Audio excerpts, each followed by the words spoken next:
যে বায়তুল আমান housing society জামে মসজিদের যে কমিটি নিয়ে বিরোধ চলছে, এই কমিটির বিরোধ কারণটা কি? কি ধরনের কমিটি হলে ভালো হয়? এই যে একটা কমিটি হয়েছে কয়েকদিন আগে, আবার এটাকে ভাঙতে হবে, মুসল্লিদের দাবি উঠেছে, এটা আপনি কিভাবে দেখছেন, কি বলবেন আপনি? এটা আমি দেখতেছি যে সত্যিকার মুসল্লিরা এই দাবি করছে কিনা এটাও খতিয়ে দেখতে হবে। যারা এই মসজিদের নিয়মিত মুসল্লি এবং যারা মসজিদ কমিটিতে আসার মতো যোগ্যতা রাখে, তাদেরকে দিয়ে এই কমিটি সুন্দরভাবে পুনর্গঠন করা হোক, এটা হলো আমার দাবি অ্যাডহক কমিটির কাছে। এবং যারা অ্যাডহক কমিটি ছিলেন তাদের উচিত ছিল পুরনো কমিটির কাছ থেকে হিসাব নেওয়ার পরে তারপর তারা নতুন একটা কমিটি গঠন করতেন, এবং সেখানে পুরনো কমিটির লোকও আমরা দেখতেছি আছে, সেটাও নেওয়াটা ঠিক হয় নাই। নতুন কমিটি যারা 2009 সাল থেকে এই পর্যন্ত ছিল তাদেরকে না রেখে নতুন করে যাদের যোগ্যতার ভিত্তিতে এবং সবাইকে যাদের সবার মতামত নিয়ে উচিত ছিল মুসল্লি যারা নিয়মিত মুসল্লি তাদের কাছ থেকে একটা মতামত নেওয়া। কে কোন দল করে সেটা বিষয় না। আমি আগেও বলেছি যে মসজিদ আল্লাহর ঘর, এখানে সম্পূর্ণ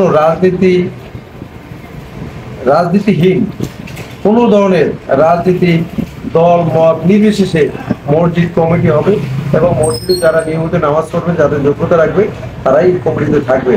যার যার দল বাইরে, মসজিদে কারো কোনো দল নাই, এবং মসজিদে কোনো দলের ব্যানার থাকবে না, এবং কোনো দলীয় পরিচয় মসজিদে আসতে পারবে না।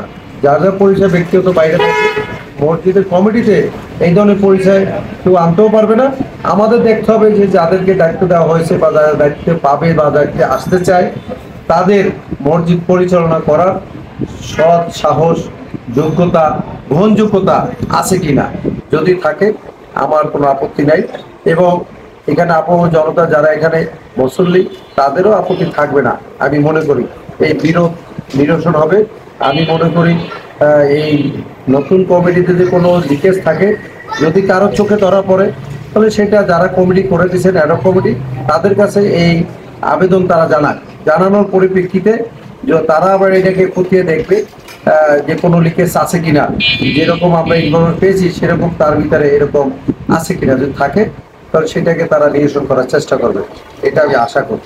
তাহলেই এইরকম যে গন্ডগোল, হাঙ্গামা, গ্যাঞ্জাম যেটা প্রতিদিনই নামাজের মসজিদে, এটা শোভনীয় নয়। আল্লাহর ঘর, এখানে আমরা 5 ওয়াক্ত নামাজ আদায় করব। এখানে মুসল্লিদের ম্যান্ডেট বুঝতে হবে যে মুসল্লিরা কি চায়, নিয়মিত মুসল্লি যারা তারা কি চায়, তারা এই কমিটির পক্ষে না বিপক্ষে সেটা দেখতে হবে। এখন আমরা যদি কিছু লোক বলি যে এটা হয় নাই, আমাদের হয়তো কারো স্বার্থ থাকতে পারে। আমি খোলামেলা কথা বলতে স্পষ্টবাদী, হ্যাঁ, আমি সত্য কথা বলতে পছন্দ করি, সেটা দেখতে হবে। যেমন আমি যে মসজিদের একজন মুসল্লি এবং আমি একজন সদস্য, এখন এখানে যারা পুরনো কমিটি ছিল তাদেরকে রাখাটা আমি মনে করি যুক্তিযুক্ত হয় নাই।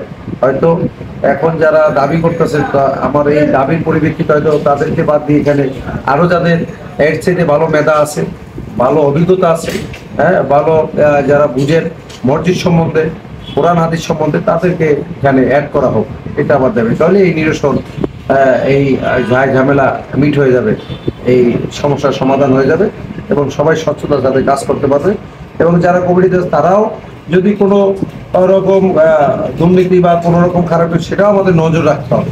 প্রশ্নের উত্তর দেন আপনি। মসজিদের টাকা নিয়েও কি দুর্নীতি হয়?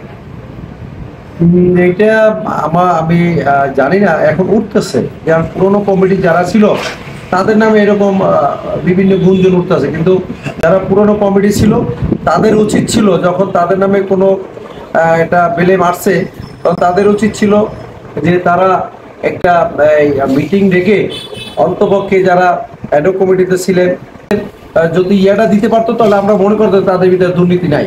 এখন যদি তারা এই স্বেচ্ছায় মেনে নিছে যে তাদের বিরুদ্ধে যখন দুর্নীতির কথা উঠছে তারা মেনে নিছে, তখন তো অবশ্যই কিছুটা একটা আছে। আর যদি তারা এটা নিয়ে প্রতিবাদ করতেন বা তারা একটা স্বচ্ছ হিসাব দিতেন, তাহলে হয়তো এই ঝামেলাটা থাকতো না। আমার নাম মাসুম বাবুল।